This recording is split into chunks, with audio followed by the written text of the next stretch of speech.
कि Ara Ballia rail line अब अंतिम चरण में 7 नए स्टेशन बनाने का प्रस्ताव। रूट खींचतान शुरू हो गया है। खींचतान भोजपुर जिला और बक्सर जिला में हो रहा है। किस चीज़ को लेकर के चलिए मैं आपको बता रहा हूँ।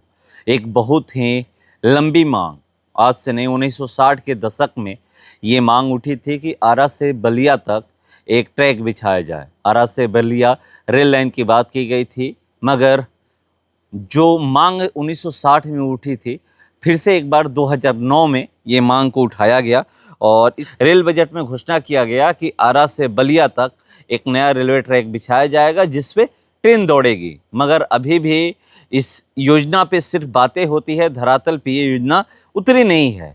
मुझसे पहले ही विवाद छिड़ गया है भोजपुर जिला और बक्सर जिला में। पहले मैं बक्सर जिला को लेकर बात कर लेता हूं, उसके बाद भोजपुर जिला के बारे में मैं बात करूंगा। बक्सर जिला में 3 ऐसे विधानसभा है कि जिसके विधायक जो हैं वो मांग कर रहे हैं कि रघुनाथपुर से अलाइनमेंट किया जाए। रघुनाथपुर से रेलवे ट्रैक जो है वहाँ से घूम करके फिर इसी रास्ते से होते हुए गंगा नदी पार करते हुए बलिया तक बिछाया जाए। कौन कौन विधायक हैं ये मैं आपको बता दे रहा हूँ। बक्सर सदर से विधायक हैं बीजेपी के आनंद मिश्रा, ये मांग उठाए हैं कि रघुनाथपुर से अलाइनमेंट किया जाए। उसके बाद जो डुमरांव से विधायक हैं, जेडीयू कोटे से विधायक हैं राहुल सिंह, ये भी मांग उठाए हैं कि रघुनाथपुर से होना चाहिए। रेल मंत्री को लेटर लिखा गया इनके द्वारा। उसके बाद जो ब्रह्मपुर विधानसभा में रघुनाथपुर पड़ता है, ब्रह्मपुर विधानसभा से विधायक हैं आरजेडी के शंभू यादव, ये भी आवाज़ उठाए हैं, ये भी लेटर लिखे हैं कि जो आरा बलिया रेल लाइन है वो रघुनाथपुर से अलाइनमेंट किया जाए और यहीं से फिर आगे रेलवे ट्रैक बिछाया जाए।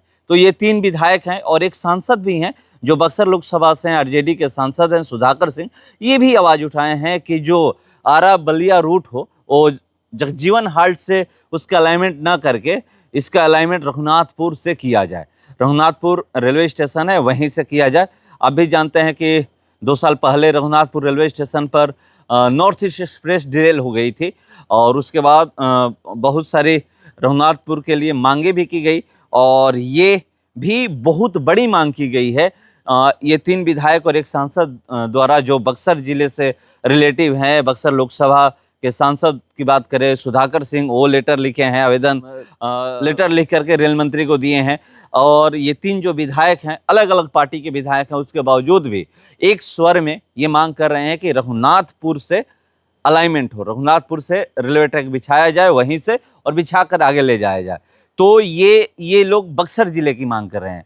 मगर अब भोजपुर जिला से भी ये आवाज़ उठने लगी है। भोजपुर जिला के जो मतलब अलग अलग क्षेत्रों के जो विधायक हैं, बड़हरा विधानसभा से बीजेपी के विधायक हैं राघवेंद्र प्रताप सिंह, ये भी मांग कर रहे हैं कि जो पहले से रूट प्रस्तावित है उसी रूट से ट्रैक बिछाया जाए, यानी जगजीवन हाल्ट से ट्रैक बिछा करके गंगा नदी पार करके बलिया ले जाया जाए। ये भी लेटर लिख चुके हैं रेल मंत्री को और ये मांग कर रहे हैं। तो अब ये देखने वाली बात होगी कि इन लोगों की जो मांग है कहाँ से, ये आरा बलिया रेल लाइन की जो बरसों से मांग है, जो लंबित है, लगातार आवाज़ तो उठता है कि हाँ आरा से बलिया रेल लाइन बिछाया जाए, रेलवे ट्रैक बिछाया जाए, मगर अभी तक धरातल पे कुछ नहीं दिख रहा है। आवाज़ ही सिर्फ उठ रही है। और इस परियोजना की अगर बात करें तो इसकी राशि भी तय कर दी गई है। 2300 करोड़ रुपए की राशि है। अगर ये रेलवे ट्रैक बिछता है तो 2300 करोड़ रुपए हो चुका है और ये लगातार बातें उठ रही है। और आपको बता दूं कि कुछ दिन पहले जो ऑफिशियल पेज है रेलवे विभाग का और इंडियन रेलवे का, वहाँ भी एक आरा बलिया रेल लाइन के बारे में कुछ सूचना दी गई थी और ये अपडेट दिया गया था कि आरा बलिया रेल लाइन अब अंतिम चरण में 7 नए स्टेशन बनाने का प्रस्ताव। रूट आरा गंगा किनारे क्षेत्र Ballia, UP Bihar connectivity, status final survey आखिरी चरण में, जल्द डीपीआर रेलवे बोर्ड को भेजी जाएगी। लगभग 62 किलोमीटर नई रेल लाइन का सर्वे पूरा होने वाला, मंजूरी मिलते ही शुरू होगा निर्माण कार्य। तो ये निर्माण कार्य शुरू करने की बातें तो की जा रही है। अगर ये हो जाता है, आरा बलिया रेल लाइन में काम शुरू हो जाता है, या फिर रेलवे ट्रैक जिस दिन बिछ करके जिस इस ट्रैक पर ट्रेन दौड़ने लगेगी उस दिन बलिया आरा की जो दूरी है वो 40 किलोमीटर कम हो जाएगी। तो मांग बहुत दिन से उठ रही है, मगर अब खींचतान दोनों तरफ से, भोजपुर जिला और बक्सर जिला दोनों तरफ से खींचतान जारी है। कोई कह रहा है कि रघुनाथपुर से अलाइनमेंट किया जाए, तो कोई कह रहा है कि जो पहले से प्रस्तावित रूट है वहां से अलाइनमेंट किया जाए। अब ये रेलवे विभाग को देखना है, रेल मंत्री को देखना है कि कहां से, या फिर जो इंजीनियर हैं रेलवे विभाग के, उनको देखना है डीपीआर जो तैयार करेंगे कि कहां से ठीक रहेगा, रघुनाथपुर से अलाइनमेंट किया जाए या फिर जो पहले से जो रूट है जगजीवन हाट से जो पहले से रूट जो प्रस्तावित है वहां से अलाइनमेंट किया जाए। अब इंतजार करते हैं, क्योंकि मांग उठने लगी है कि काम हो और जल्द काम हो, मगर दोनों जिला के विधायक खींचतान शुरू कर दिए कि हमारे यहाँ से अलाइनमेंट हो तो हमारे यहाँ से अलाइनमेंट हो।